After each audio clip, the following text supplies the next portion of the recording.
Good evening. We will go ahead and call to order the Westmont Village Board regular voting meeting for Monday, April 1st, 2013. And if we could have roll call, please. Mayor Pro Tem Seneca. Here.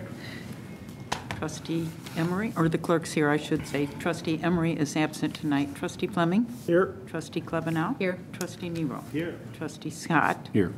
Manager Searle. Here. Attorney Zemanek. Here. Finance Director Parker. Here. Police Chief Mulhern. Here. Acting Community Development Director Malley. Deputy Fire Chief Connolly. Here. Thank you. Stand for the Pledge of Allegiance, please. I pledge allegiance to the flag of the United States of America and to the republic for which it stands, one nation under God, indivisible, with liberty and justice for all. Thank you. Okay. First up, under reports, if we could have Chief Mulhern come to the podium. He has an announcement he'd like to make tonight. Thank you, Mayor Seneca. I just wanted to bring the community aware that on Tuesday, April 16th at 7 o'clock at the Westmont High School at 909 Oakwood Drive, the Westmont Police Department will be holding a community meeting, and the topic of the community meeting is protecting yourself against a violent intruder. And I normally don't like reading, but if I could off this press release, is that although these incidents are truly rare, a violent encounter or an incident involving gun violence can occur anywhere at any time, and survival may be dependent on one's quick response to the situation. The Westmont Police Department will present several tactics to employ if confronted with an armed intruder, or if you find yourself at a location where a shooting or violent encounter is occurring. The most important element to your survival is mental preparation. If you have already thought about what you would do if confronted by a violent intruder, your chances for survival are greatly enhanced. So our staff will be present probably for about an hour to 2-hour community meeting to discuss incidents that have occurred throughout the country. Aurora, Colorado, you have the incident on the East Coast. These incidents can happen anywhere at any time, and we would like to make our residents and the public just aware of, you should be thinking of if this were to happen and when this happens, what will I do? Or not what will I do, I will do this. And so we want to give some tips. And also another guest presenter will be our State's Attorney, DuPage County State's Attorney Bob Berlin will also be present to make a presentation as well. So again, that's Tuesday, April 16th, 7 o'clock at the Westmont High School Auditorium. Thank you. Thanks. Anyone have any questions on that? Thank you. I just have one announcement. You probably noted that last Thursday, Trustee Nero, Trustee Emery, and our Attorney John Zemanek were away. They were not at the meeting. Tonight, I'd like to announce that they were actually working on official village business, and I am pleased to say that they have crossed all the T's and dotted all the I's. And effective 12:01 a.m. tomorrow, Westmont will be de-annexed from the state of Illinois, and we will become Westmont, Wisconsin. So mail might be a little slow for a while until they get the zip codes all straightened away, but effective tomorrow, we will be Westmont, Wisconsin. Did you want to make any comments, Attorney or Trustee? It's about time. And clearly, that's an April Fool's joke. And it's kind of wishful thinking. Anyway, I hope it was somewhat convincing. And that's all I have. Clerk Simsky. I just want to remind the residents to vote next Tuesday, April 9th. The polls open from 6 a.m. to 7 p.m. And if you do not vote, don't call and complain to us. Honestly, your village affects your life more than any other government entity. It is your public works department with water and streets. It's your public safety with police and fire. It is your schools. It is your library. It is your park district. These are the things you people should care about. Get out there and vote, or I don't want to hear about it. I'm going to vote so I can continue to complain. I knew you would. Is that it? That's it. Thank you. Attorney Zemanek. I'd just like to request an executive session at the close of the meeting to discuss the purchase of property for a public purpose, and the potential property at issue is an outlot on 63rd near Cass. That's all I have. Thank you. Manager Searle. Thank you. Just a couple of things I wanted to mention again, announce Thursday, the upcoming budget workshops. I believe we're close to getting the actual notices out to be published, but those dates, again, for the public are Monday, April 8th here at the Village Hall at 6 p.m., and then Saturday, April 13th, at the Village Hall at 9 a.m. Tuesday, April 16th, will be over at the Police Department because of a conflict in this meeting room, and that'll be at 6 p.m., and then Saturday, April 20th, at the Village Hall here at 9 a.m. again. So I just want to mention that, and those agendas probably be posted tomorrow. Is that a fair assumption? Just to quickly piggyback off of our budget dates, I know that the election is April 9th, but all of our residents, please remember, this is your budget.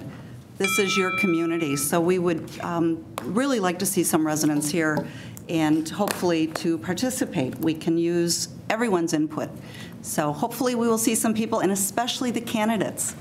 It'd be great to see everyone here, so thank you for that. Did you have anything else? I do. I know it's been postponed a couple of times. I wanted to give the annual update on the Village Climate Action Plan. I'm going to walk over to the podium here.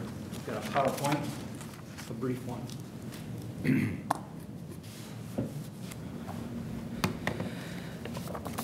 Okay. For those of you who may not remember, and I believe the audience at home will be seeing the PowerPoint, so they won't be seeing what I have here, but this document was put together in 2010 by an ad hoc committee that Mayor Ron created. It was a task force mixture of citizens and staff members to develop a follow-through plan to the U.S. Conference of Mayors Climate Protection Agreement, which is something that that he signed a pledge to in 2007.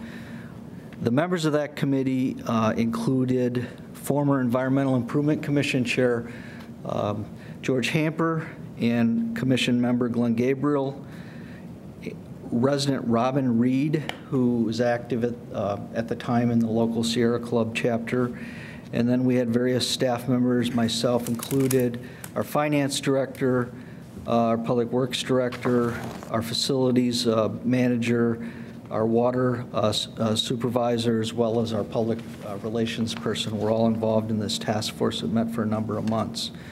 Now, to give you a little bit of background on what this is about, excuse me, I'm sorry. As many of you who, like myself, who suffer from seasonal allergies will note, the seasons are changing. Got a full effect of that over this weekend, so I apologize. I'm losing my voice a little bit. In 2007, the U.S. Environmental Protection Agency issued a finding on the greenhouse gas threat. And then in 2007, also a Supreme Court decision, the EPA was required to study this particular issue and make a finding, I'm sorry, I got this backwards. The finding was made in 2009. It was 2007 that they were directed to do so by the Supreme Court. And then also in 2007, as a result of that Supreme Court ruling, the U.S. Conference of Mayors created a program called the Climate Protection Agreement, and that was something that they sent information out nationally and invited mayors across the country to sign on to this. There were 3 actions that were required as part of that program. One is to strive to meet or beat the Kyoto Protocol targets in each of the communities where the mayors would pledge to follow this agreement. It also urged state and federal government to enact policies and programs to meet or beat the greenhouse gas emission targets that were set up in that agreement. Actually, those targets were for this year, and it was a 7% reduction from the 1990 levels. It also urged Congress to pass bipartisan greenhouse gas reduction legislation to establish a national emissions trading system. Now, as a result of our signing on to this agreement and creating this task force, we had to do several things, and this committee was tasked with doing that. One of those was to develop an inventory of global warming emissions or greenhouse gases here in the village of Westmont, which was a challenge, given the fact that this was set up in 2007, and we were supposed to be looking at a time period of like 1990. So what many communities did is they did some benchmarking, and we did some research, and actually a lot of the research was done by, and I've got to give credit to George Hamper, who, as many of you know, in addition to being our Environmental Improvement Commission chair and a member of our Recycling Commission for years, he also worked for the U.S. Environmental Protection Agency for many years. So very knowledgeable guy, and was able to put together a lot of the background research for this particular program. We also had to set reduction targets on direct emissions, and then we had to develop an action plan. And that action plan is what this document is that I held up earlier, that was issued by the committee in August 2nd, 2010. And one of the things that the ad hoc committee asked us to do was to give these annual updates so that the board and the public get some sense that we're continuing to follow through on the action plan that was outlined then. Just for general information, because I like to always challenge myself to see if I could pronounce these things. The greenhouse gases, there are several kind of main categories. The one that we all think about is CO2, or carbon dioxide. That represents about 85% of the greenhouse gases that we're concerned with. Methane is about 8%, and nitrous oxide is about 4%. And then these other three that I have a little harder time pronouncing that represent about 2%, the hydrofluorocarbons and the perfluorocarbons and the sulfur hexafluorides. So those are the things that the US EPA is talking about when we're talking about greenhouse gases.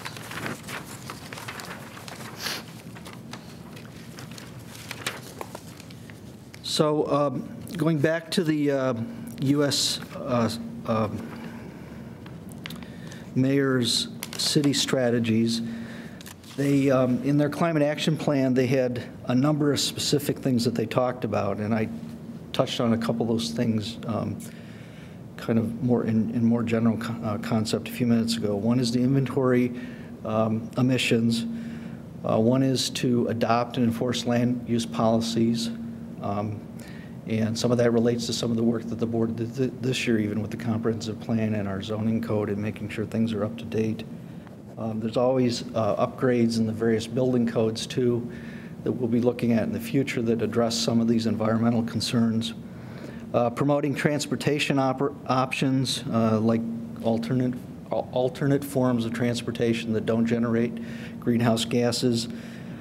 Making sure that we'll try to encourage the use of clean alternative energy, increasing recycling rates, which some would ask, well, how does that relate to greenhouse gases? But because of the manufacturing process for many of the materials that can be recycled, those directly impact the greenhouse gases. So the more that you can recycle and reuse things, that has an indirect positive effect on greenhouse gases.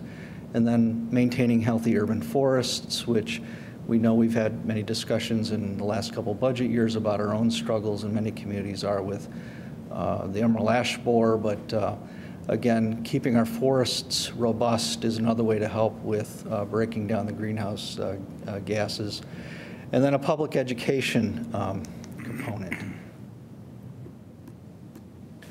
More specifically, what they recommend was purchasing only Energy Star type equipment, practicing and promoting sustainable building practices, improving municipal fleet operations, and what they mean by that is moving towards alternate fuels or vehicles that are more efficient in terms of how they burn fuels, and then evaluating opportunities with your various systems, like your water, wastewater systems, in terms of,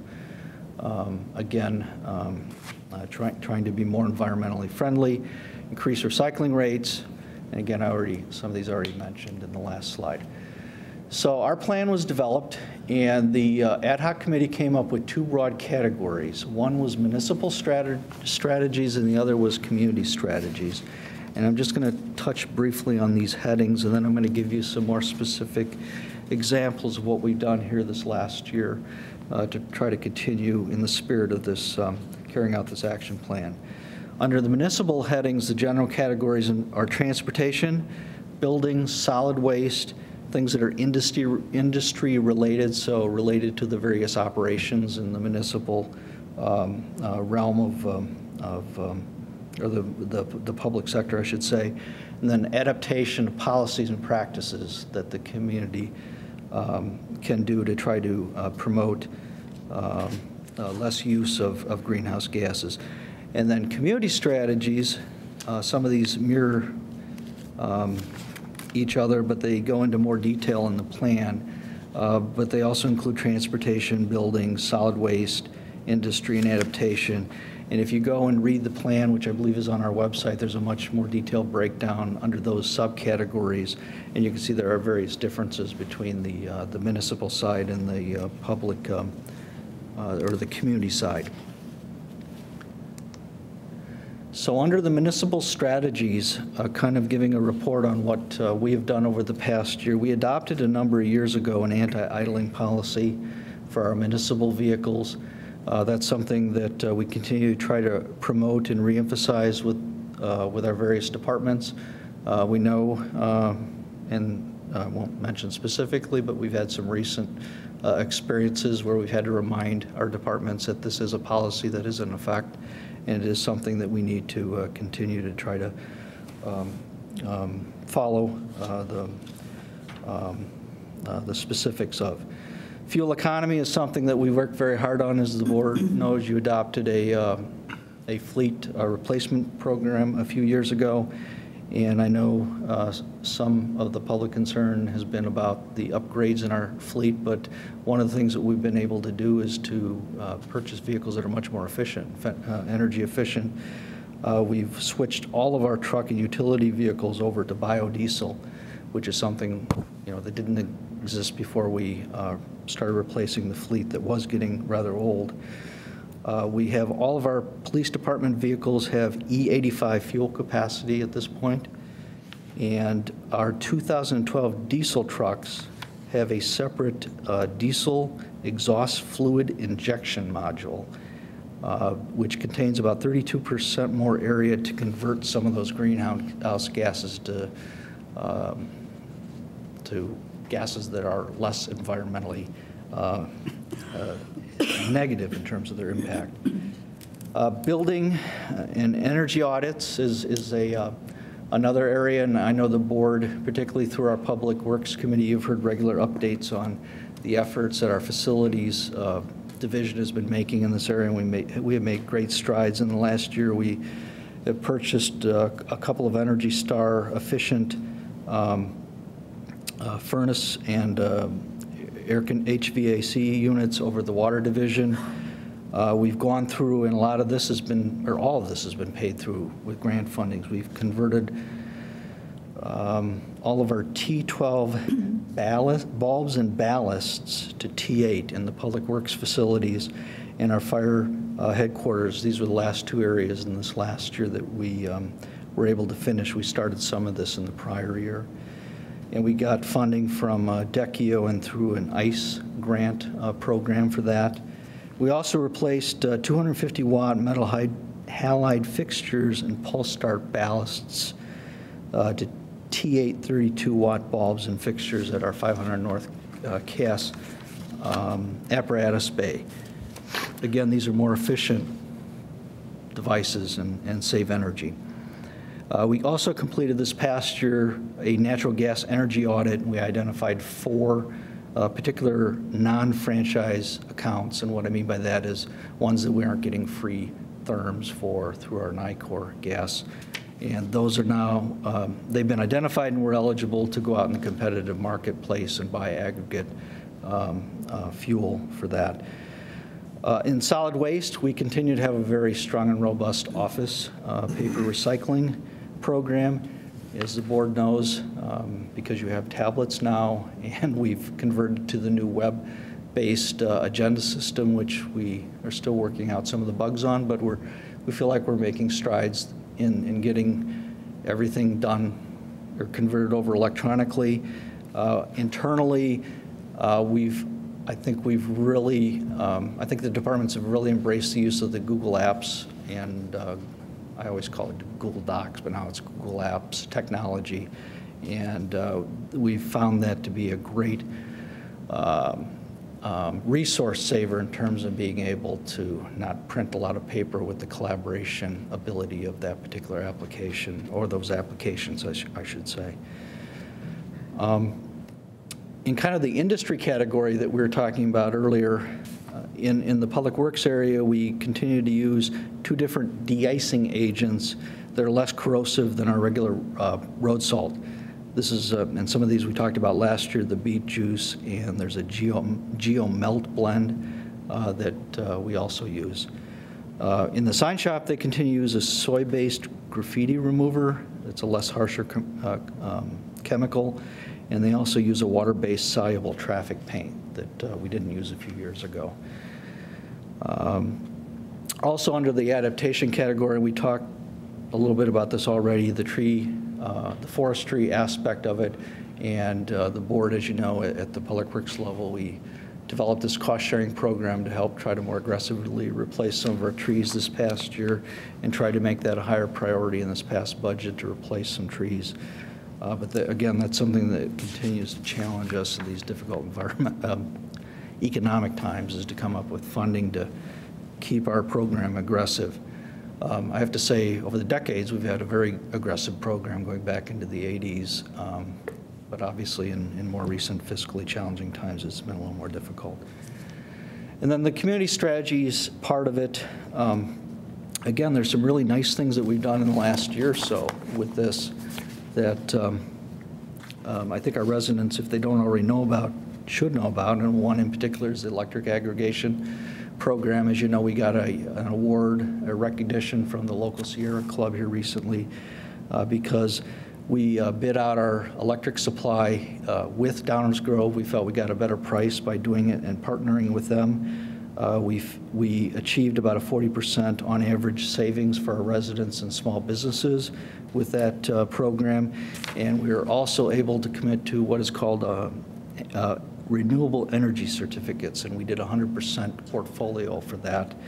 And that is a government set up program to promote the use and generation of green energy. So that was really the piece that the Sierra Club recognized us for.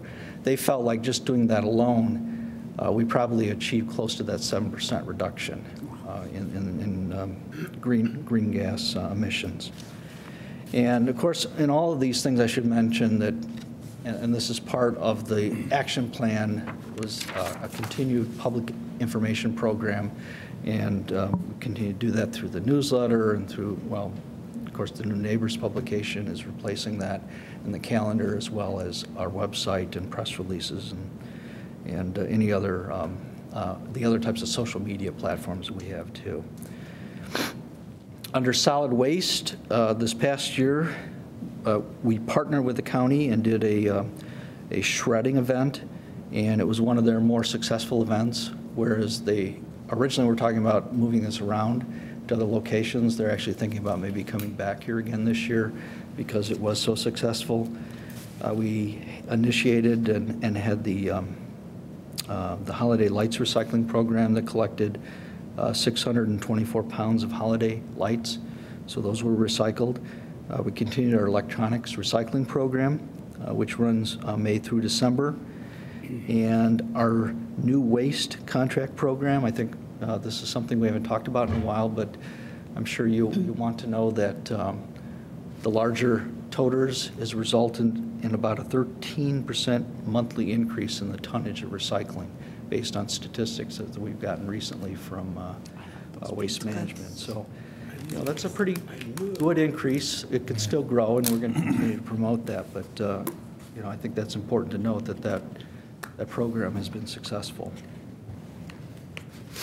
And then under adaptation, again, I put that again there because of the community the planting trees and really the partnership program that we have with the community on the cost-sharing program.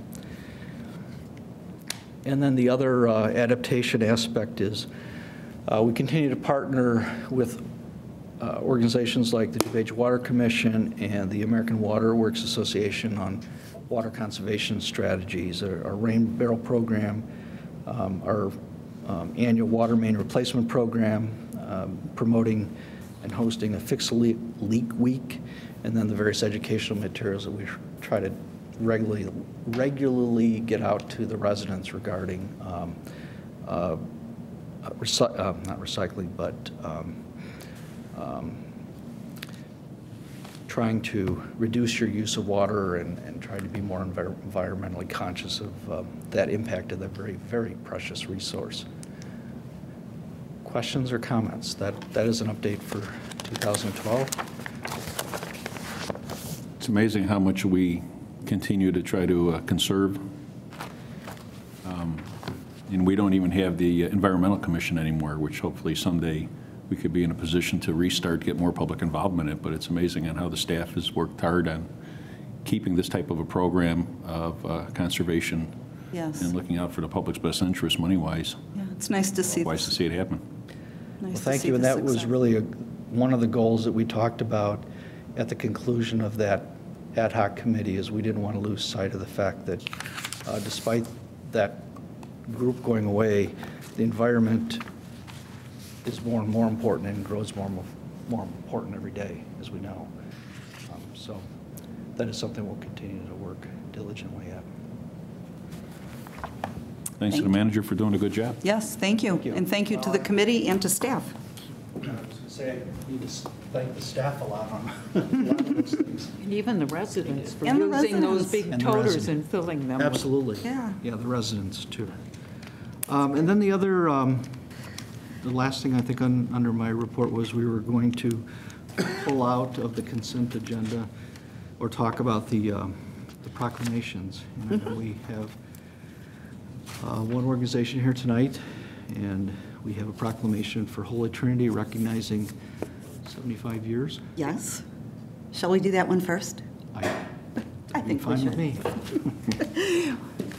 We could have Father Michael Danick come up to the podium, please.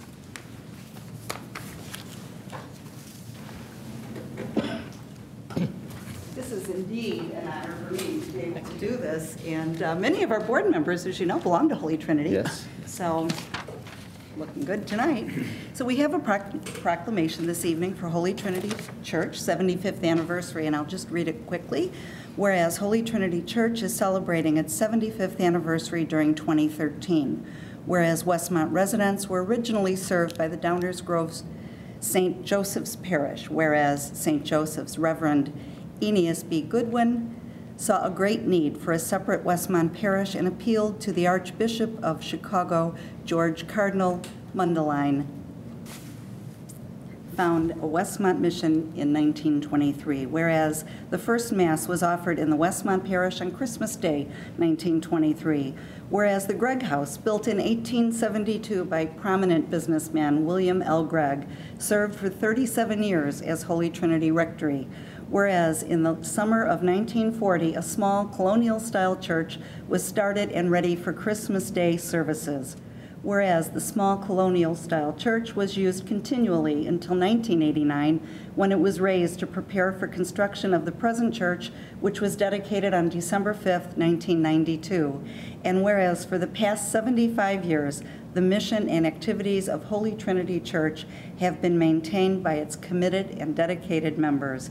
Now, therefore, I, Suzanne Seneca, Mayor Pro Tem of the Village of Westmont, on behalf of the Village Board and our residents, do hereby honor and congratulate Holy Trinity Church on its 75th anniversary. In witness hereof, I have hereunto set my hand and caused the seal of the Village of Westmont to be affixed this first day of April 2013. This is so wonderful.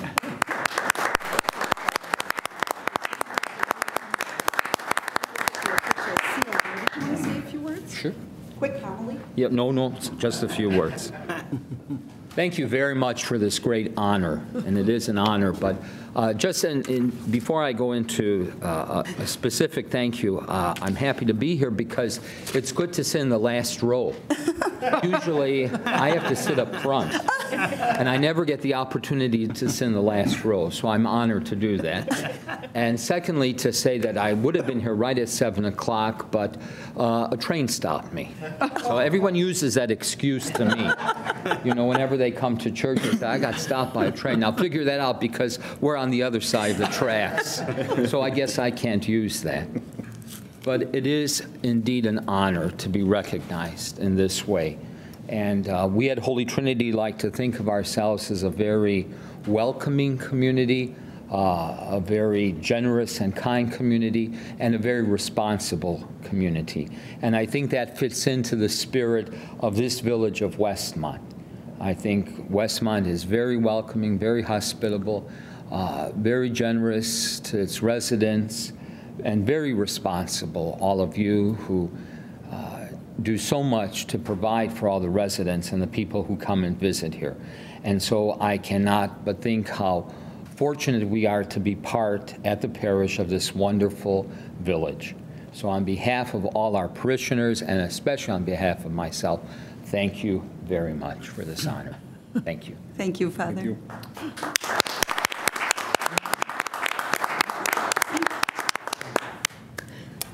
And the next one, National Public Safety Telecommunicators Week. And I think Trustee Fleming is going to read that for us. Yes. National Public Safety Telecommunicators Week. Whereas an emergency can occur at any time requiring police, fire, or emergency medical services. Whereas the safety of our police and fire personnel are dependent upon the quality and accuracy of information obtained from citizens who telephone the Westmont 911 Communications Center. Whereas problems of crime, fire, and other disasters affect all segments of our society, and if left unabated, can undermine and erode both moral and economic strengths of our community.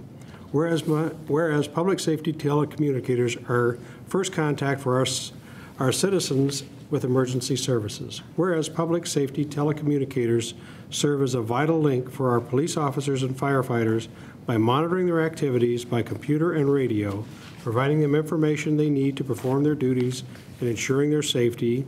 And whereas public safety telecommunicators of the Village of Westmont have made significant contributions to apprehension of criminals, suppression of fires, and treatment of patients.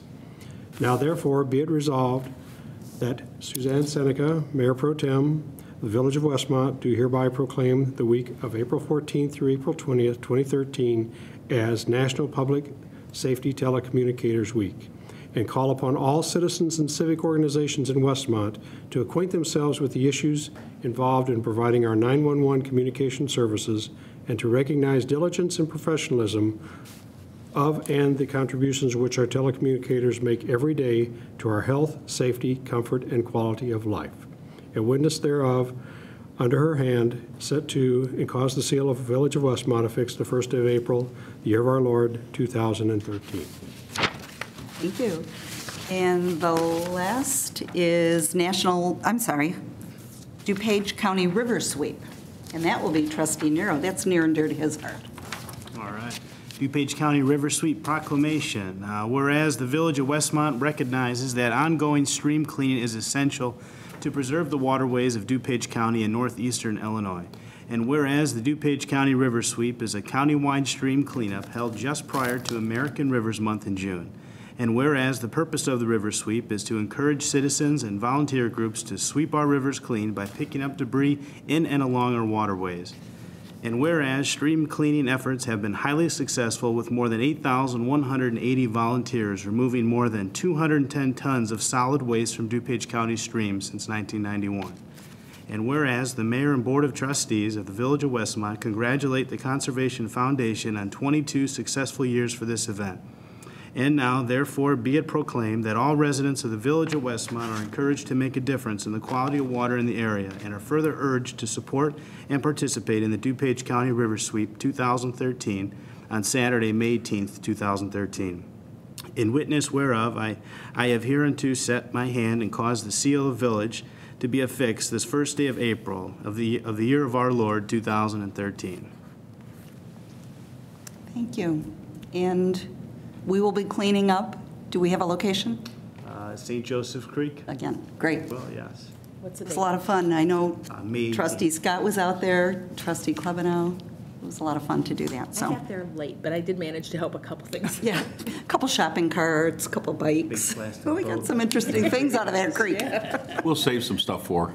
Yeah, we'll save some things, yeah. And I believe there is your contact information available on the county website. We'll make sure we have it linked. You're our official community contact for volunteers that are interested in. That's right, yeah, because you do have to officially be registered with sign a waiver and all that kind of stuff, so. It's pretty simple, though. You can do it right online and really easy. Great. Thank you. Thank you. Okay, consent agenda. Nothing to be removed, so do we have a motion to approve? Motion to approve, Fleming? Second, Nero. Roll call? Trustee Fleming. Yes. Trustee Nero. Yes. Mayor Pro Tem Seneca. Yes. Trustee Klebanow. Yes. Trustee Scott. Yes. Thank you. Moving on to unfinished business. Home rule resolution. Board to consider a resolution to request the future Board of Trustees to place a referendum on the November 2014 election ballot to return the Village of Westmont to home rule status. Do we have a motion? Motion to approve, Fleming? Second, Scott. Any comments? Alls I can say is, when it gets closer, I'm going to be pounding the pavement, ladies and gentlemen. And by all means, future board members, please put it on the ballot. That's all Thank I've you. got. Thank you very much. Roll call. Trustee Fleming. Yes. Trustee Scott. Yes. Trustee Klebanow. Yes. Mayor Pro Tem Seneca. Yes. Trustee Nero. Yes. Thank you. New business, 6501 South Cass Avenue, Westmont Nursing and Rehabilitation Center, variance in site landscaping plan approval requests. Board to consider ordinances granting approval of the following requests from Westmont Real Estate LLC regarding the Westmont Nursing and Rehabilitation Center at 6501 South Cass Avenue and 635 East 65th Street in the B2 General Business District. Number one, variance request to expand an existing non-conforming nursing home. Number two, site and landscaping plan approval for a 42,250 square foot nursing home and parking lot expansion. And number three, commercial masonry waiver request. Do we have a motion? Number one. Motion to approve, Scott, number one. Second, Nero. Any comments? Hearing none. Roll call? Trustee Scott. Yes. Trustee Klebanow. Yes. Mayor Pro Tem Seneca. Yes. Trustee Nero. Yes. Trustee Fleming. Yes. Motion to approve, two, Fleming? Second, Scott. Any comments? Roll call? Trustee Fleming. Yes. Trustee Klebanow. Yes. Mayor Pro Tem Seneca. Yes. Trustee Nero. Yes. And Trustee Scott. Yes. Number three? Motion to approve, Fleming? Second, Scott. Comments?